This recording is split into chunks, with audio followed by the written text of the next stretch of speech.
what's going on, y'all? T-Bob here. And Jake as well. And you're about to watch a little OTB LSU. We're going to give you all the latest, greatest between LSU football, baseball, women's basketball, softball, and everything in between. Bottom line, if you want to talk Tigers, keep it locked, subscribe, like it, and we hope you enjoy it. Kick off the show with LSU's all-time leading pass catcher, the tight end position, and that is our guy, Mason Taylor. Mason, what's up, man? How are you feeling today? Feeling great. Thanks for having me. How does it feel, or would you, let me ask it this way. Would you have ever guessed when you committed to LSU that you would be introduced later as the all-time leading pass catcher? I'd say it's definitely a goal of mine to do and to be an impact on a program like LSU like this. So definitely one of my dreams for sure, and being able to accomplish one of those things is definitely a dream come true. One of the things we were talking about, Mason, was immediately you had to become that guy. I mean, you get to LSU and you're playing against Florida State in the Superdome. You're starting. What was that like to know that as a freshman you're going to be counted on that much? Yeah, it was great. It just shows the coach's trust in me that week, and I think I didn't early enroll, so I came in the summer, so everything was kind of fast. But, I mean, getting to adjust to that, I feel like it was pretty natural, and be able to have a shot in the first game like I did and be able to finish that game out was definitely surreal.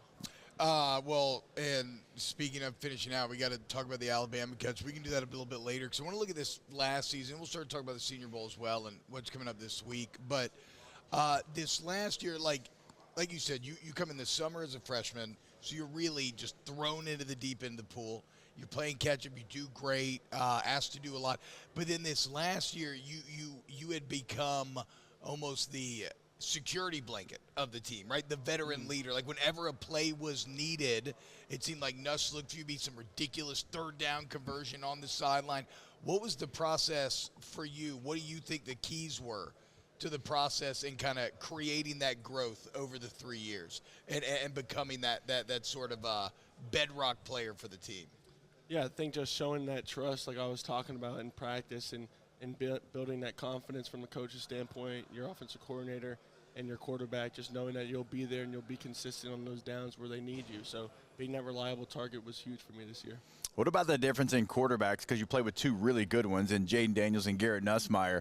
But was there a different mentality maybe playing with those two quarterbacks? Because very good, but very different. Yeah, I mean, honestly, I don't think they're much different than people think they are. They're both really hardworking, great work ethic, and I think just the way they lead and they both very great leadership, and the way they play the game. I mean, they play the game at a high level and they prepare for it, and they do a great job doing it. Well, okay, then let's talk. Well, actually, first off, I want to ask you about this. What's it? How crazy is it what Jaden's doing in the league right now? That's insane. Insane. I've been following Washington throughout the whole playoffs because of him. But yeah, seeing what he do, it's honestly not even surprising because I just think the way he works every single day and the way he puts and dedicates his time to the game is definitely surreal. Well, so, okay, you're coming from the same school. You mentioned watching Jaden. How about you have 3 of the Rookie of the Year finalists from LSU, teammates of yours? And so you coming from LSU, the talent that we've all put in the NFL, I have to imagine, like, that gives you a little boost of confidence. Like, hey, if they can go out there and do it, I know where I'm coming from. I played with those guys, and gives you, like, a little bit of a confidence boost going into the league? Yeah, I mean, for sure. Like you said, them going and balling out their rookie years, I mean, is truly extraordinary. So seeing them do that, and I was just playing with them for 2 years, is definitely a confidence booster for real. All right, before we talk Senior Bowl, I mean, what does it feel like? Take us into the emotions of the Alabama two-point conversion, because that is a play. You have achieved what I think everybody wants to in some sense. You've achieved real football immortality, right? Yeah. Like that is a play that will be played on every highlight package for decades to come. Even if you never do anything else in your life, you can show your kids, like, this is what, look at this, I did this. What did that feel like? I mean, it's a blur moment. I mean, something like that caliber and that team. I mean, we had a great team, and Alabama was a tough team to play, and it was just a sold-out night in Death Valley. So, I mean, that just speaks for itself. And I think that game was just a surreal moment, and being able to, like I said, gain that trust of those offensive coordinators and my quarterback in such an early time to get the ball thrown to me in a situation like that is definitely surreal. Did you get to keep anything from that? Because I'm pretty sure you threw the ball up in the air, so there's no telling where that's at. They gave me the ball. Oh, they did? Okay, good. Let's go. Caught it or Oh, which equipment do you remember? Because we got to give him a shout out. I don't know. I bet it was Chase. After the video, you see them all running around grabbing the pylons and then grabbing the balls and all that stuff. But yeah, the fact that they found a way to get that football back to you, that's incredible. No, yeah, I thought that was lost forever. All right, so you talked about the growth that you've had during your years at LSU, getting to trust quarterback coaches. How do you approach now a week-long practice schedule where you don't have extended time to create chemistry and everything, but you have to put your best foot forward because this is your audition for the biggest league in the world? Yeah, I think that it's a game of football. I mean, at the end of the day, it's as simple as that. So just diving into the playbook they've given us and just trying to understand it as best as possible. And really, at the end of the day, just go out there and be yourself, showcase your talent no matter what you do, and just really just compete and give effort. Do you have any personal goals in terms of skill sets that you think you want to show or you feel like maybe people are doubting you on? I just want to show my pride and not coming off the field and being that all-time tight end and doing everything for the team. So doing that run game, protection, and running routes, just making sure I show and showcase my complete tight end nature to doing everything tight end is really important for me.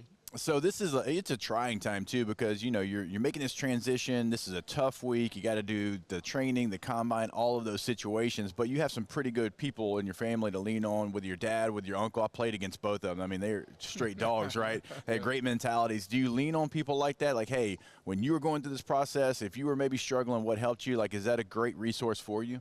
Yeah, for sure. Like you said, I mean, anytime you're struggling or need questions to anything, I know they're right there in my back pocket to ask you. And you told us you're training in Florida right now? Yes, sir. So you're back at your mom's then? Yep. Is she doing your laundry right now? Yep. Hell yeah, dude. Hell yeah, the ultimate goal, right? Go. I got a lot of balance, so she helps me out a lot. But really, she helps me out a lot, and I love her for sure. Where are we at? Where are we at from a nerve standpoint right now? I know this can be a very, I'm not saying nerve, but it can be it's a pressure-filled week. Yeah. Mm-hmm. Yeah, I think it's just the way I was raised. It's kind of just natural. I know it's a big week, but having confidence in myself and just knowing who I am and what type of player I am, I think I'm just going to go out here and just have a good time, try to have fun, and definitely compete and just show my effort in my game. I always give my PSA just know these are going to be the most physical practices that you've ever been a part of. And I know you know that, again, leaning on people, but that's what they are. I mean, these are like game reps. Every rep here in Mobile during these practices, it's a game rep. And like you said, you want to prove that, hey, I can block an edge guy in the pass protection game or in the run game and different things. And so it is something that, if you go in with the right mentality and you know what it's going to be, it does make it a little bit easier. Yeah, for sure. Like you said, I mean, every rep is important here. So just taking every rep one by one and really giving it my all and showing my effort would be really important. Which drill are you looking forward to the most, though? Is it one-on-ones? I would say one-on-ones. Yeah. I mean, that's everyone's drill. But, I mean, honestly, just coming out here and doing everything, the 9-on-7 or the team periods and the 7-on-7, just making sure I could do everything the tight end does. Do they make I'm trying to remember, how often do they make the tight ends do the pass rush one-on-ones? They with us, with the backs, they were, they'd go. Oh, that's right. Yeah. Yeah, so it'd be 3 backs would go, then a tight end would go. That's interesting. So tight end's the only position that gets, because, route running one-on-ones, that's an offensive drill. Yeah. Pass rush one-on-ones, that's I guess running backs as well. Yeah, running backs get the same, yeah. I like that you said 9-on-7 though. That does my fullback heart a lot of good. Yeah, dude, it's gonna be crazy. It's gonna be a lot of fun. Thank you so much, man. Thank you so much for joining us this morning, Mason. Hey, congrats on an awesome career at LSU. Like I said, your name's etched in the record books and a highlight that will stand the test of time. Thank you. Yeah, hell yeah, man. Have a good week here in Mobile. Luck. Yes, sir. Wow, Jake, what incredible takes. I mean, those guys, they're just the best. I think so. And if you think so, again, hit the like button, subscribe, ring the bell so you get notifications when we post every single day here on OTB LSU.